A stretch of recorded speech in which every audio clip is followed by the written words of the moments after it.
안녕하세요. 화상가진 홍익필가르스입니다. 이번 시간에서는 최근 제가 이제 직간접적으로 경험한 파산회생 사무실 직원이 직무상 과실 세 가지에 대해서 한번 알려드리려고 준비해봤습니다.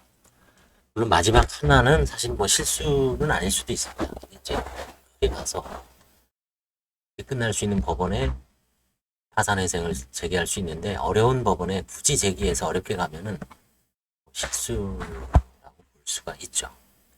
그래서 파산회생 직원의 직무상 과실 유형, 최근에 경험한 겁니다. 파산회생 채권자 목록에 채권자를 누락하는 경우, 이거는 이제 간혹 있습니다. 그래서 소송조회, 신용조회, 그 다음에 마지막 채무자 면담을 통해서 꼼꼼하게 마지막까지 확인하고 누락됐을 때는 면책 효력 확인해서 이런 거를 좀 아니면 청구이소 이런 거를 서비스로 해줘야 될 수가 있습니다. 그래서 파산회생 채권자 목록에 채권자를 누락하는 경우 심심치 않게 있습니다. 그 다음에 두 번째, 별채권을 오기하여 변제 계획을 작성하는 경우. 이거는 이제 부동산 같은 경우는 이런 실수를 하기가 참 힘듭니다. 왜냐면 근저당권이 있으니까 이런 거는 뭐 실수가 일어날 리가 없어요. 근데 채권과 관련해서 전세자금 대출과 관련해서 간혹 실수가 보입니다. 보증서하고 담보권, 질권을 헷갈리는 겁니다.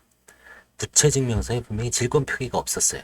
지레짐작으로 오인하고 작성한 것으로 보입니다. 그래서 의문이 있을 때는 반드시 담당 부서에 전화해서 확인이 필요합니다. 대량으로 사건을 수임하고 접수하는 파산회생 공장형 사무실에서 이런 일이 있을 수가 있습니다. 그래서 감독을 혹은 감독 소통을 철저하게 할 필요가 있습니다.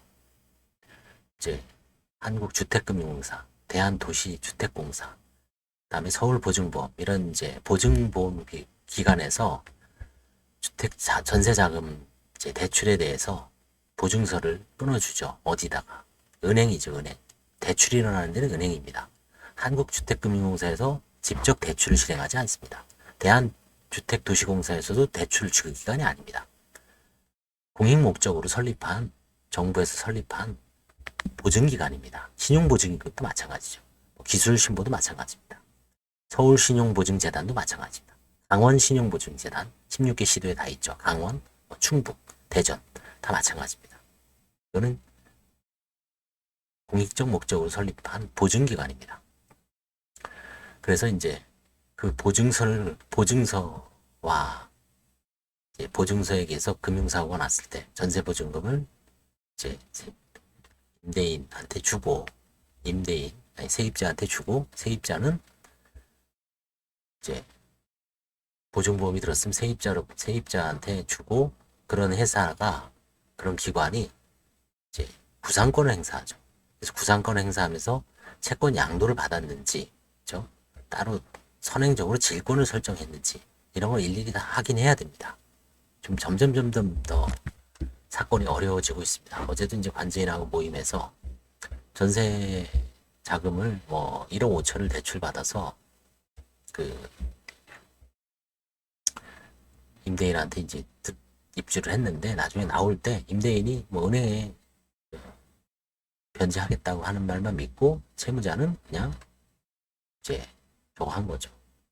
파산 면책 신청이 들어왔는데 관제인이 이상해서 최근에 확인해 보니까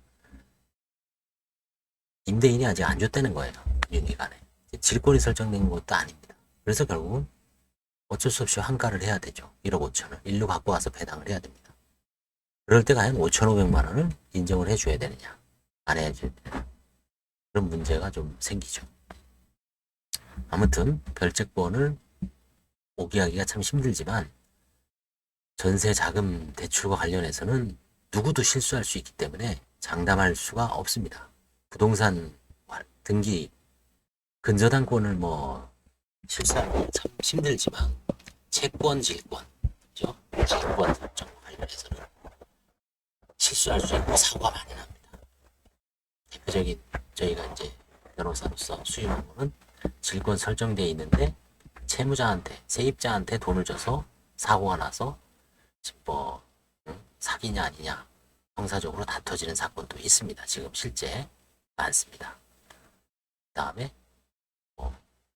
채권 양도가 됐는데 세입자가 양도 전에 양도 통지와 무관하게 임대차 기간을 먼저 이사를 갔을 때 나중에 그 임대차 보증금을 세입자가 갖고 갔을 때 횡령죄가 되냐 안 되느냐, 이 실제 사건이 있습니다. 제가 하고 있습니다. 대법원 판례상 횡령죄가 성립하지 않습니다. 그 다음에 질권 설정을 했는데 세입자한테 집주인이 보증금을 줬을 때 실제 사기로 처벌된 사례가 무지 많습니다. 그래서 이 질권, 채권 질권 혹은 채권 양도와 관련된 사기 횡령 사건이 상당히 많기 때문에 임대인, 임차인 다 주의해야 됩니다. 관할 실수, 이건 뭐 엄밀하게 말하면 실수는 아닙니다. 제가 늘 강조했지만 서울에서 파산을 신청할 수 있는 게 있죠. 어디냐? 수원 고등법원 관할 지역인 경기 남부를 제외한 인천, 부천, 김포, 강화, 여기 인천지방법원 관할입니다. 여기에 있는 사업자 파산은 회생은 안 됩니다. 사업자 파산은 서울고등법원 관할이기 때문에 아직은 인천고등법원이 없죠. 2028년인가 생깁니다. 26년인가 28년에 생깁니다. 그때까지는 서울회생법원에다가 제출할 수가 있습니다. 사업자 파산, 뭐 법인 파산도 마찬가지고요. 그냥 자영업자, 사업자 등록을 하신 분, 부천에서 김밥집을 하다 어려워졌습니다. 인천 갈 수도 있고 서울 올 수도 있다는 얘기죠. 인천에서 내가 조그만 구멍가게를 하고 있습니다. 사업자 등록을 냈어요. 근데 파산이 됐습니다. 경제적으로 어려워졌어요. 인천에 낼 수도 있고 서울 고등법원 관할인 서울회생법원에 낼 수 있다는 겁니다. 김포에서 조그만 철공소를 하다가 아니면 무슨 플라스틱 상용 공장을 하다가 사업자를 하다가 부도가 났습니다. 인천 갈 수도 있고 서울 올 수도 있다는 얘기입니다.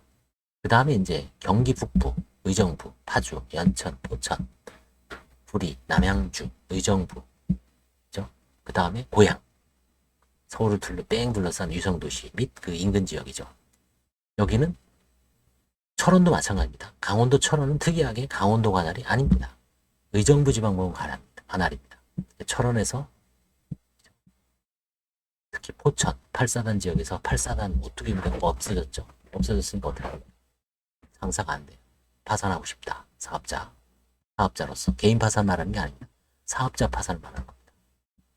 서울고등법원 관할인 서울회생법원에 철원에서 사업하신 분들, 힘들어지신 분들도 파산을 할 수가 있습니다.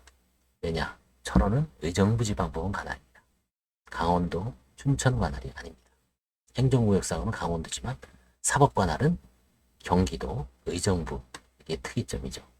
사실상 철원은 그 지도상 유튜브 같은 걸 보면 추가령 구조국이라 그래서 서울, 철원, 원산 거기가 사실 한 생활권이죠. 이게 최단거리고 한탄강을 끼고 같은 생활권입니다. 사실은 강원도하고는 산으로 떨어져 있습니다. 상당히 불편합니다. 아무튼 뭐 참고, 그래서 서울고등법원 관할인 경기 북부 인천, 여기가 정확하게 인구 계산을 해보니까 경기 북부에 360만 살고 계십니다. 그 다음에 인천 쪽이 한 430만 정도 됩니다. 합치면은 약 한 800만 정도 됩니다. 7, 800만 되고 경기 남부가 880만. 그러니까 인천하고 의정부 관할을 합치면 수원 정도 되는 겁니다. 참고하시고요. 그래서 이런 경우에 이제 사업자 직원이 이제 심도 있게 상담을 못하니까, 그렇죠? 처음에 어디 살까요? 파주다, 그렇죠?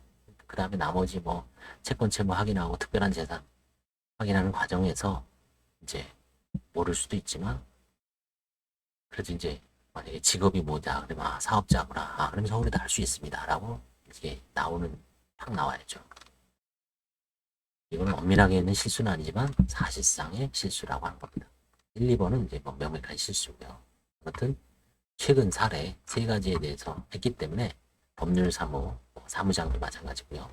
변호사, 법무사, 직원을 지휘 감독하는 변호사, 법무사, 그 다음에 뭐 사무장, 팀장급 이상 밑에 있는 학 직원들 늘 끊임없이 잘 다독거려서 일을 진행해야지 실수가 없는 법입니다. 감사합니다.